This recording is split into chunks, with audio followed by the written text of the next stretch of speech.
ಘಟಪ್ರಭಾ ನದಿ ಅಬ್ಬರಕ್ಕೆ ಬೆಳಗಾವಿ ಜಿಲ್ಲೆಯ ರೈತರು ಅಕ್ಷರಶಃ ಕಂಗಾಲಾಗಿ ಹೋಗಿರುವಂಥದ್ದು. ಯಾಕಂತಂದ್ರೆ ಘಟಪ್ರಭಾ ನದಿಯ ಅಕ್ಕಪಕ್ಕದಲ್ಲಿರುವಂತಹ ಜಮೀನುಗಳು ಎಲ್ಲವೂ ಕೂಡ ಜಲಾವೃತಗೊಳ್ಳುವುದರ ಜೊತೆಗೆ ನದಿಯನ್ನು ಹೊರತುಪಡಿಸಿ ಕೂಡ ಅರ್ಧ ಕಿಲೋಮೀಟರ್ ದೂರದವರೆಗೂ ಕೂಡ ನದಿ ಹೊರಭಾಗದಲ್ಲಿ ಹರಿತಾ ಇರುವಂಥ ಕಾರಣಕ್ಕಾಗಿ ಈ ರೀತಿ ಬೆಳೆಗಳ ಎಲ್ಲವೂ ಕೂಡ ಕಂಪ್ಲೀಟ್ ಆಗಿ ಜಲಾವೃತಗೊಂಡಿರುವಂಥದ್ದು. ಸದ್ಯ ಈಗ ಬೆಳಗಾವಿ ಜಿಲ್ಲೆಯ ಗೋಕಾಕ್ ನಗರದ ಹೊರವಲಯದಲ್ಲಿ ಈ ಒಂದು ಸ್ಥಿತಿಗತಿ ಕಂಡು ಬರ್ತಾ ಇರುವಂಥದ್ದು. ಇಲ್ಲಿ ಸಾಲ ಸೋಲ ಮಾಡಿ ಕಷ್ಟಪಟ್ಟು ಬೆಳೆ ಬೆಳೆದಂತಹ ಬೆಳೆ ಇದೀಗ ಸಂಪೂರ್ಣವಾಗಿ ಘಟಪ್ರಭಾ ನದಿ ನೀರು ಬಂದು ಮುಳುಗಡೆ ಆಗಿರುವಂಥದ್ದು. ಇದೇನಿದೆ ಜಮೀನು ಕಂಪ್ಲೀಟ್ ಆಗಿ ಮುಳುಗಡೆ ಆಗಿರುವಂಥ ಪ್ರದೇಶ. ಇಲ್ಲಿಂದ ಸುಮಾರು ಒಂದು ಅರ್ಧ ಕಿಲೋಮೀಟರ್ ದೂರದವರೆಗೂ ಕೂಡ ನದಿ ಹರಿಯುತ್ತೆ. ಅಲ್ಲಿಂದ ಈ ಒಂದು ಹೊರಭಾಗಕ್ಕೆ ನೀರು ಹರಿದು ಬರ್ತಾ ಇರುವಂಥದ್ದು. ಸದ್ಯ ಈಗ ಹಿಡ್ಕಲ್ ಜಲಾಶಯದಿಂದಲೂ ಕೂಡ ಹೆಚ್ಚಿನ ಪ್ರಮಾಣದಲ್ಲಿ ನೀರು ಬಿಡ್ತಾ ಇರುವಂಥ ಕಾರಣಕ್ಕಾಗಿ ಮತ್ತು ಮಳೆ ಮುಂದುವರೆದಿರುವಂಥ ಕಾರಣಕ್ಕಾಗಿ ಎರಡೂ ನೀರು ಸೇರಿ ಹೆಚ್ಚಿನ ಪ್ರಮಾಣದಲ್ಲಿ ನೀರು ಹರಿದು ಬಂದು ಈ ರೀತಿ ಕಂಪ್ಲೀಟ್ ಆಗಿ ಜಮೀನುಗಳು ಎಲ್ಲವೂ ಕೂಡ ಜಲಾವೃತಗೊಂಡಿರುವಂಥದ್ದು.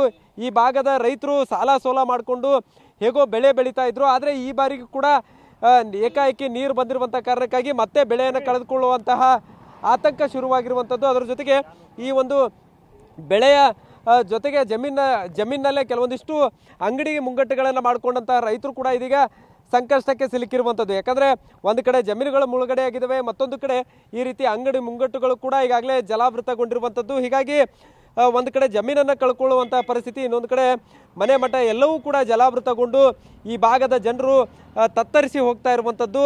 ಸದ್ಯ ಇನ್ನೂ ಕೂಡ ಮಳೆ ಮುಂದುವರೆದಿರುವಂತಹ ಕಾರಣಕ್ಕಾಗಿ ಮತ್ತಷ್ಟು ನೀರು ಬಂದಿದೆ. ಆದರೆ ಬಹುತೇಕ ಈ ಒಂದು ಕಾಂಪ್ಲೆಕ್ಸ್ ಏನಿದೆ ಇದು ಕೂಡ ಕಂಪ್ಲೀಟ್ ಆಗಿ ಮುಳುಗಡೆ ಆಗುವಂತಹ ಪರಿಸ್ಥಿತಿ ಇರುವಂಥದ್ದು. ಸದ್ಯ ಎಲ್ಲಿ ನೋಡಿದರೂ ಕೂಡ ಕಣ್ಣು ಹಾಯಿಸಿದ ಕಡೆಯಲ್ಲೆಲ್ಲ ಈ ರೀತಿ ಘಟಪ್ರಭಾ ನದಿ ನೀರೇ ಕಂಡು ಬರ್ತಾ ಇರುವಂಥದ್ದು. ಈ ಒಂದು ಭಾಗದಲ್ಲಿ ಹೆಚ್ಚಿನ ಪ್ರಮಾಣದಲ್ಲಿ ಕಬ್ಬನ್ನು ಬೆಳೆಯಲಾಗತ್ತೆ.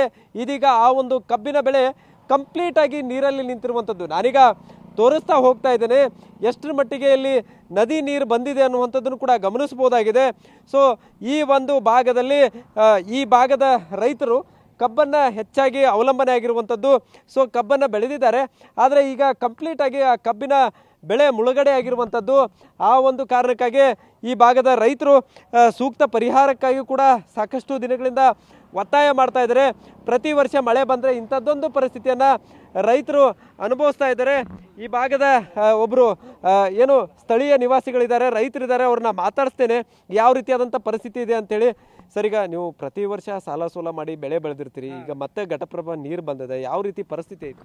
ಪರಿಸ್ಥಿತಿ ಎಲ್ಲ ಇಲ್ಲಿ ಹದಗೆಟ್ಟ ಹೋಗೈತ್ರಿ. ಒಟ್ಟು ಸರ್ ಇಲ್ಲಿ ಏನು ಹೇಳ್ಬೇಕಂದ್ರೆ ಎಲ್ಲ ಮುಗಿದ ಹೋಗೈತ್ರಿ. ಇಲ್ಲಿದ ಒಟ್ಟು ನಾವು ಸಾಲ ಮಾಡೋದು, ಪೀಕ್ ಮಾಡೋದು, ಹೊಳಿಗೆ ಹೋಗೇ ಬಿಡೋದು ವರ್ಷ ನಮ್ದು ಇದ್ದಿದ್ದ ನೋಡ್ರಿ. ಅದು ಇದ್ರ ಬಗ್ಗೆ ಏನು ಯಾರು ಹೇಳಿದ್ರು ತಿಳ್ಕೊ